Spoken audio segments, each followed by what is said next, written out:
Coach, now we're one day away from this winner go home game.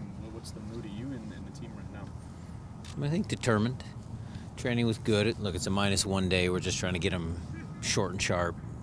Some explosive movements, a little bit of extra finishing, set piece work. So I think it's good. We were just talking to Jordan about Dallas' strategy and how they may plan the lineup and face this game. Do you have an idea of how you may combat Dallas if they decide to come out with a high press or a low block? Look, give Nico a lot of credit. He changed the way he played in certain small moments. Overall, I think he had his team fired up. They were ready to go. So kudos to him. And, we'll make our adjustments. And we'll make sure that our guys in front of our fans are ready. What kind of atmosphere are you expecting out there? Well, apparently a good one. I mean, I've heard reports that like season ticket or single ticket sales have been off the charts, like more than even the first game. So thanks all the single people that are coming out to watch a playoff game. Some of them are married. Date night. Some of them are married. Yeah. It's date night. Date night, fathers, mothers, kids. Let's lump them all in there. But I heard, Jeremiah, that it's impressive that there's a lot of individual tickets being sold. So good on the fans. Ryan, go ahead. I was gonna say, as far as the opportunity that this presents, this is you guys potentially have 3 home games to get to an MLS Cup. Do you allow yourself to look at that, or do you just kind of look at it this is another? We always knew that Dallas was going to be a tough opponent, and getting through this best-of-3 series with the new format and direct to penalty kicks, and just the games, the way they you play each other 3 times, it's different. So we're focused on this, and then yes, if we can get past Dallas, then we'd start to look at, okay, if you get a good performance, another good performance, you're kind of in the driver's seat. Ryan, the importance of your high press and being able to make it creative, that's how you score down here. How important is that high press going to be in this game? Very. We always like to press higher up the field. I've told you guys a lot that, our intention is always to, out of our mid-block press in the right moments. We have certain triggers. We'll do the same, make a few tweaks.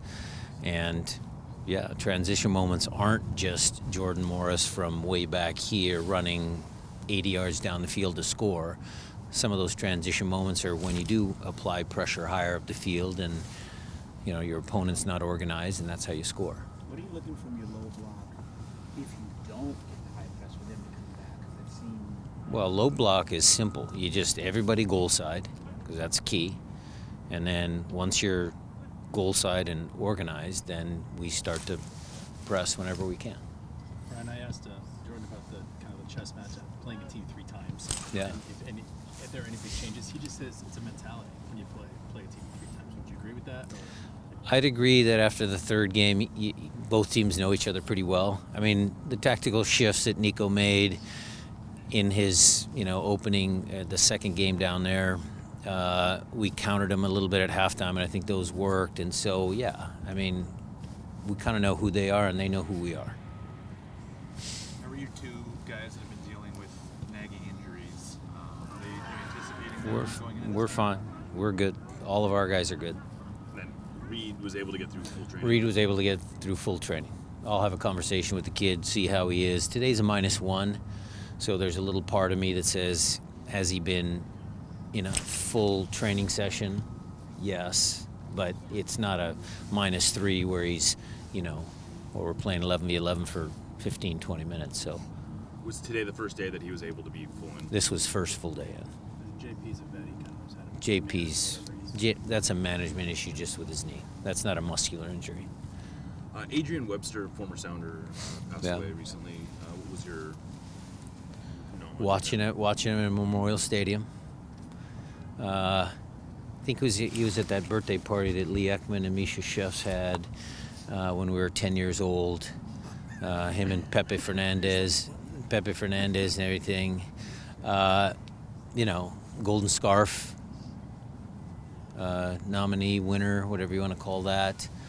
And then, another reason, John Best passed away a while back, but his wife, Claudia, just recently passed. So, some sad news in the Sounder family, but it's life. We got to keep moving. Can you talk a bit about how impactful Jordan is in the number 9 role and, how beneficial he'll be in that position for tomorrow's match?